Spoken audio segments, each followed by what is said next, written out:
कुरान पाक को जब पढ़ा जाएगा, अहकामात की आयत की तिलावत की जाएगी, तो अंदाज़ा होगा कि अल्लाह ताला ने हमसे क्या तकाज़ा किया है।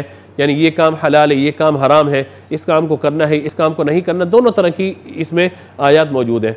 इसी तरीके से मज़ीद हम आगे बढ़ते हैं तो एक है शिफा बातनी और एक है शिफा ज़ाहिरी। यानी एक है जिस्मानी शिफा, एक है रूहानी और बातनी शिफा। ज़ाहिर के बंदा कुरान पर जब अमल करेगा तो बातनी तौर पे शिफा नसीब होगी। ज़ाहिरन जब कुरान की तिलावत करेगा तो कुरान के अल्फाज उसके दिल पर असर करेंगे। और इसकी तायद हदीस मुबारक से भी होती है कि हुज़ूर सल्लल्लाहु तआला अलैहि वसल्लम ने फरमाया, जिस तरह लोहे को जंग लग जाता है जब उसे पानी लग जाए, इसी तरह दिल भी आलूदा हो जाते हैं, दिलों को भी जंग लग जाता है। साहब ने अर्ज़ किया, या रसूलल्लाह, फिर इलाज इसका क्या है? हुज़ूर ने 2 इलाज इरशाद फरमाए। आज वो 2 इलाज में और आप कर लें, हमारा दिल गुनाहों से जो आलूदा हो चुका है, जंग आलूद हो चुका है, स्याह हो चुका है, साफ़ हो जाएगा। फरमाया, एक तो है कि मौत को कसरत से याद रखो। यानी ये नहीं कि मैं हरफ आखिर हूँ, मैं हूँ तो बस है, मैं नहीं हूँ तो कुछ भी नहीं।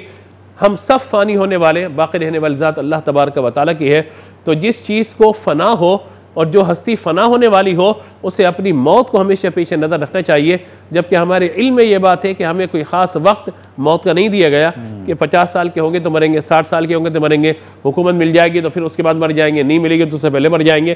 तो इस तरह का कोई मामला नहीं है। माँ के पेट में भी मौत आ जाती है और दुनिया में आने की एक तरतीब है, यानी दादा आए, फिर उनकी औलाद, फिर उनकी औलाद, लेकिन दुनिया से जाने की कोई तरतीब नहीं है। दादा मौजूद होते हैं, पोता पहले चला जाता है। तो लिहाजा मौत को कसरत से याद रखना। और दूसरा फरमाया कुरान पाक की तिलावत। ये 2 चीज़ें वो हैं कि जो हमारी रूहानी तौर पर ग़िज़ा के लिए या रूहानी बालिदगी का ज़रिया और सबब। अब जिस्मानी शिफा के एतबार से 2 हदीस मुबारक मैं आपकी खिदमत में पेश करता हूँ। यानी कुरान को ज़ाहिरन पढ़ना, तिलावत करना, क्या ये कोई फ़ायदा देता या नहीं देता? हुज़ूर सल्लल्लाहु तआला अलैहि वसल्लम के सहाबी हज़रत अबू सईद खुदरी रज़ियल्लाहु तआला अन्हु, ये बुखारी किताब तिब में हदीस मुबारक मौजूद है। कहते हैं कि हुज़ूर सल्लल्लाहु तआला अलैहि वसल्लम ने इनको भेजा सहाबा को कई तबलीग के लिए। तो ये एक अरब के किसी कबीले की तरफ गए। जब वहाँ पर गए तो वहाँ अरब का एक कल्चर था कि मेहमान नवाजी की जाती थी, लेकिन वो कबीले वाले इतने ना समझते कि उन्होंने इनकी कोई खैर ख्वाही नहीं की। अब जब ये वापस वहाँ से पलटने लगे तो वहाँ के जो सरदार थे कबीले के, उन्हें सांप ने डस लिया, या एक रिवाज है बिच्छू ने उन्हें डंक मार लिया, कोई जहरीली चीजें डंक मार लिया। अच्छा। तो अब वो आए इनके पास कि तुम में से कोई झाड़ा जानता है, कोई झाड़ फूंक जानता हो तो बताओ। तो इन्होंने क्या किया कि सूरतुल फातिहा पढ़कर उस जगह पर दम किया, अल्लाह ताला ने उस जहर को दूर फरमा दिया। अच्छा, अब ये हुजूर की खिदमत में बकरी वगैरह लेकर पूरा तफसीली वाक़या है। तो नबी मुकर्रम अलैहिस्सलाम ने इनसे पूछा कि तुम्हें कैसे मालूम हुआ?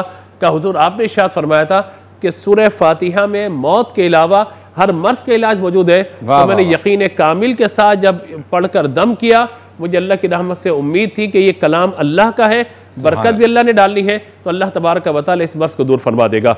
इसीलिए सूरतुल फातिहा उलमा ने फरमाया कि कोई अगर मरीज हो, बीमार हो, तो 7 मरतबा सूरह फातिहा पढ़ के दम कर दिया जाए। तो ये है फातिहा, इसको तो शिफा भी कहा जाता है, लिहाजा इसकी बरकत से शिफा नसीब हो जाएगी।